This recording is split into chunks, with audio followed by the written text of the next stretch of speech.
These guys are pretty spread out today, so hopefully if you wanted to see one of these little birds by now, you got a chance to, and if you haven't, just keep watching along the sides. Now, it can be really difficult to judge distances on the water, so we're not really sure where this guy's going to come up at. He might look all around the boat. There's a good chance he could come back behind us.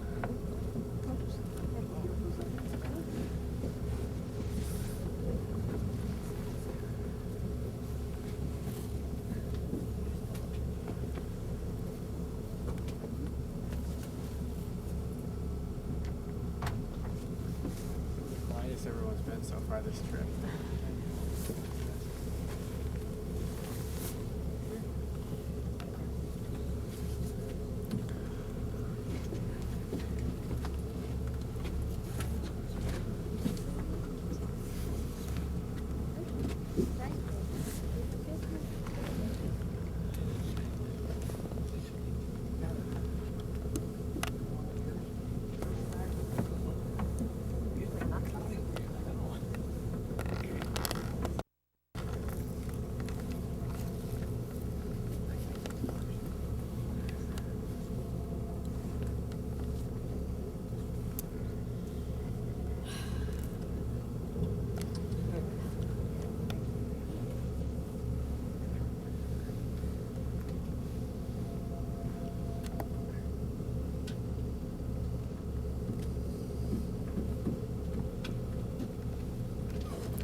I think you're going to see his tail here, folks. That looks like a dive. Yeah.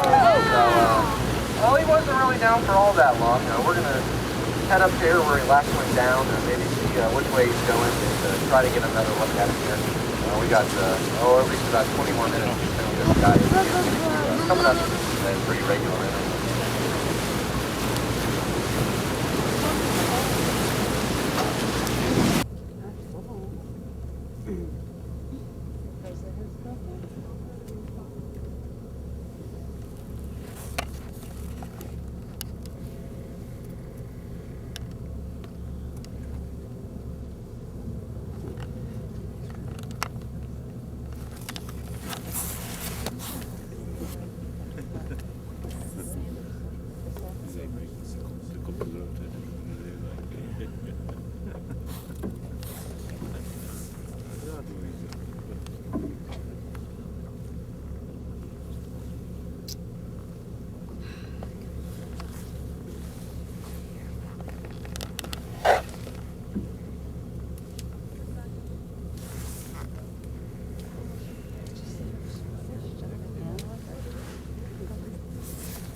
didn't show his tail that last time. And every once in a while they will go down for a dive without showing it. But we're just going to sit here for a couple more minutes, so he might pop up here pretty soon.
a different color.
Columbia Bay today. We've been in water depths of between 600 and 800 feet, and that's about to change pretty dramatically. Already in about 375 feet of water, and up ahead of us, the water just about 35 to 80 feet deep. All these large icebergs you see up ahead of us, off to the right, those are actually all sitting on the ground.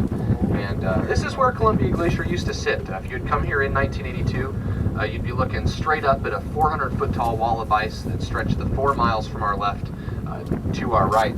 But in 1982, the glacier did start to retreat, and since then has gone back about 8 miles into the distance. And you can see the glacier way back there, kind of underneath that rain cloud. Now, a little bit about glaciers. As they advance, they act like a giant bulldozer, and they plow up a large mound of dirt, rock, and rubble out. You can see this iceberg off to the right, out ahead of us, just rolling over and breaking up a little bit. But as glaciers advance, they plow up a large mound of dirt, rock, and rubble out in front of them, almost like a giant bulldozer. Eventually, that pile of dirt, rock, and rubble gets a little too heavy for the glacier to move, and at that point it'll ride up on top of it and remain in a period of stability for many, many years. And this is where Columbia Glacier sat for just about 1,000 years. But in 1982, it did start to retreat, and since then it's gone back about 8 miles into the distance. Now, unfortunately for us, when Columbia Glacier started to retreat, it didn't take that pile of dirt, rock, and rubble with it. It left it behind. And up ahead of us, there's a big mound of dirt, water depth only 35 to 80 feet deep, all the way across the bay here. And now, when large icebergs calve off the face of Columbia Glacier, they float down here to the terminal moraine and actually end up getting stuck on the ground.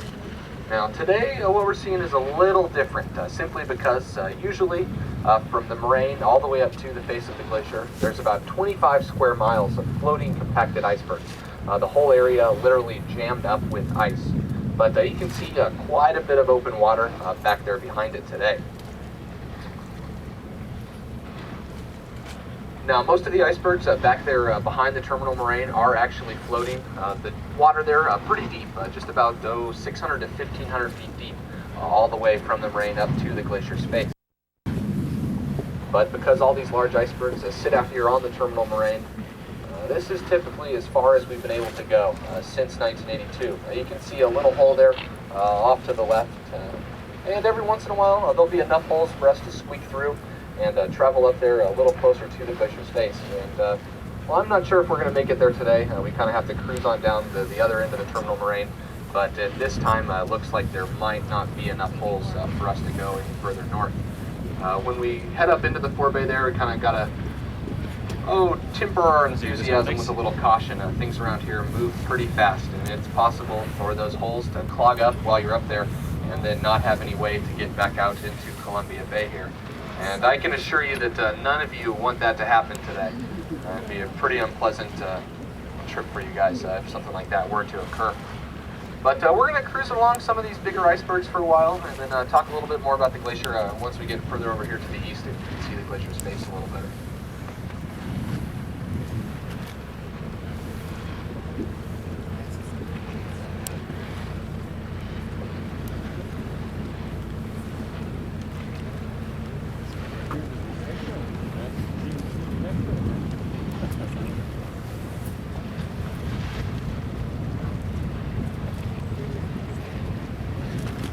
Get this one over here, black.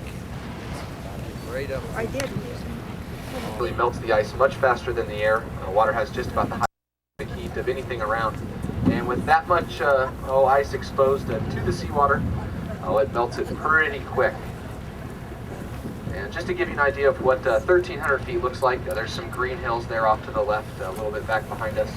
Those are about 1,200 or 1,500 feet tall, and that's just about the level of ice up there at the glacier's face beneath the surface of the water. And typically, when large icebergs get grounded here on the moraine, it's mainly ones that calved off from underneath. Large icebergs that break off from below.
Sorry about that.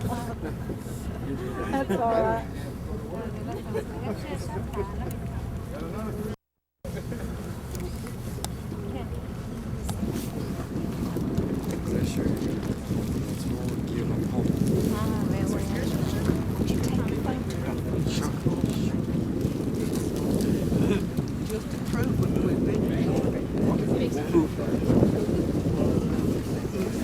That little seal popped up off the right side of the bow. Don't fall in. Don't fall.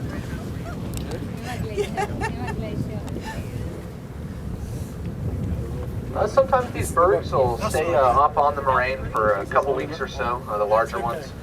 Basically for them to float. Temp pretty cold on the surface, probably about 35 to 40 degrees. But once you get out there to where we were looking at those sea lions and all that stuff, water temperature out there just about 57 degrees, right? Quite a bit of ice to push through for quite some time.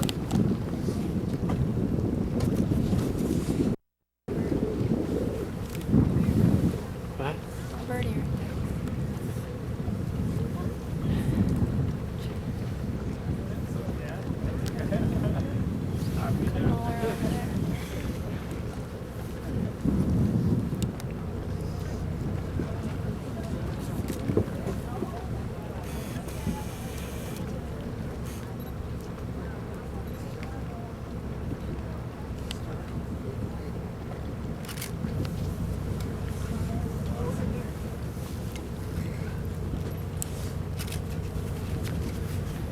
Yep. We don't have a permit for serving that stuff, unfortunately.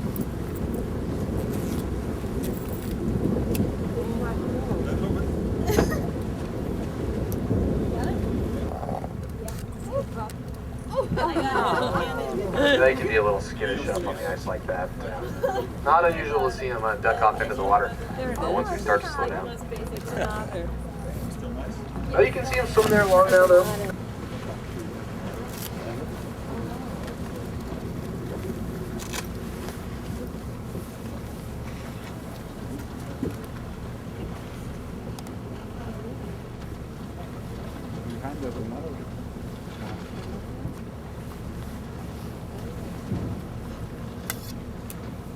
Now, I usually don't see these guys up at Columbia sitting out on the ice too much. They're usually back beyond the terminal moraine where it's a little more protected for them.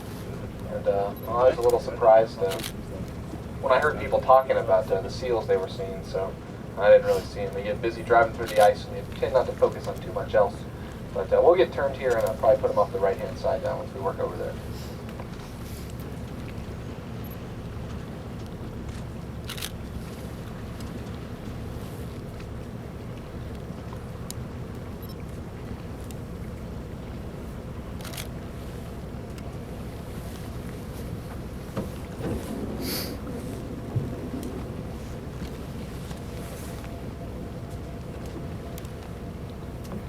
And if you thought sea otters were skittish, these animals bring a whole new meaning to the word. So if you're outside, just be as quiet as you can, and we're probably going to observe them from a pretty fair distance away.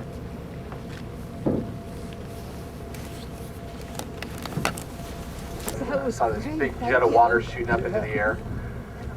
Wow.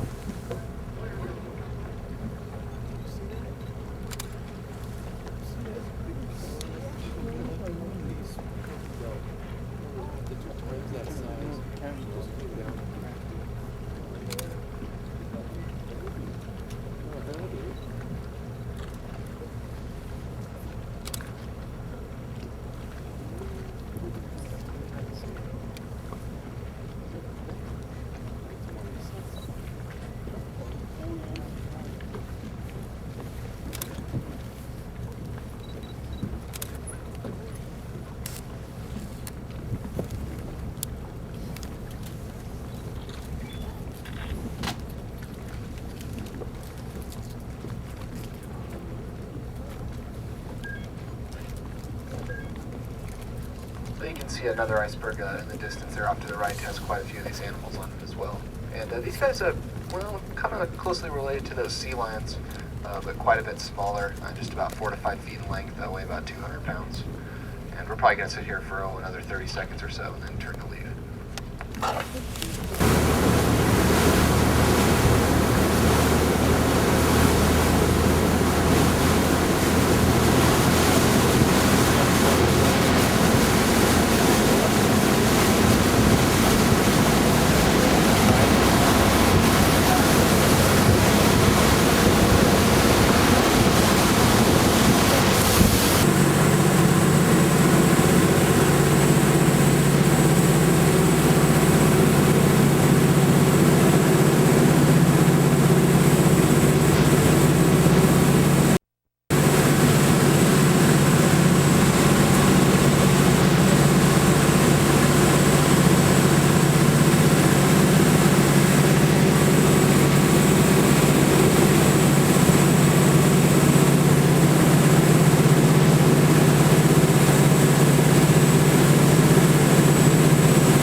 that next to you Awfully in nice of bed. that guy to post that for you. 700 pounds. You don't want to find one of those next to you in bed, like. No.